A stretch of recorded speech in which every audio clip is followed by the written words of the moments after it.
திமுகன்ற பேரை வச்சுக்கிட்டு எவ்வளோ கேவலமாக பேசக்கூடிய நபர்கள் இங்கே இருக்கிறாங்க தெரியுமா? ஒரிஜினல் ஃபோட்டோ வச்சுக்கிட்டு ஒரிஜினல் பேர் வச்சுட்டு இருக்கவங்களும் இருக்காங்க. மறைமுகமாக இது போல் வந்து அட்ரஸே இல்லாமல் ஊர் பேர் தெரியாமல் ஃபேக் ஐடியில் இருக்கவங்களும் இருக்கிறாங்க. அப்போ இந்த ஃபேக் ஐடியில் இருக்கவங்களுக்குலாம் மன்னிப்பு கேட்கணும் அப்படின்னா முதலமைச்சர் மு க ஸ்டாலின் தினமும் 1000 கடிதம் போடணும். 365 நாளும் அவருக்கு அந்த 1000 கடிதம் போட்டு மன்னிப்பு கேட்கறது மட்டும்தான் வேலையாக இருக்கும் அவருக்கு. அப்போ நாங்கள் வந்து ஒரு அமைச்சராக இருக்கவர் பேசுகிறாருன்னு சொல்கிறோம், ஒரு சபாநாயகர் பேசுகிறாருன்னு சொல்கிறோம், உங்கள் கட்சியினுடைய முக்கிய பேச்சாளர் ஒருத்தர் பேசுகிறாருன்னு சொல்கிறோம். இந்த மாதிரி யாராவது உங்களை பார்த்து ஏதாவது பேசிட்டாங்களா? உங்களை அவதூறாக பேசியிருக்காங்களா? உங்களை ஆபாசமாக பேசியிருக்காங்களா? உங்களை யாராச்சும் இந்த மாதிரி வந்து போட்டிருக்காங்களா?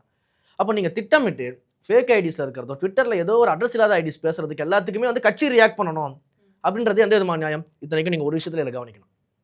இதில் தார்மீக பொறுப்பு இல்லைன்னு நம்ம சொல்லலை. ஏன்னா எங்கள் தலைவர் அதனால தான் சொல்கிறாரு, நீங்கள்லாம் வந்து வெறும் வந்து ஐடி விங்குன்றது மட்டும் கிடையாது, நீங்கள் விர்ச்சுவல் வாரியர்ஸ். ஏன்னா நீங்கள் சமூக வலைத்தளத்தின் மூலமாக இந்த பெரிய ஒரு தேர்தல் அப்படின்ற போரில் வந்து நீங்கள் இருக்கிறீங்க.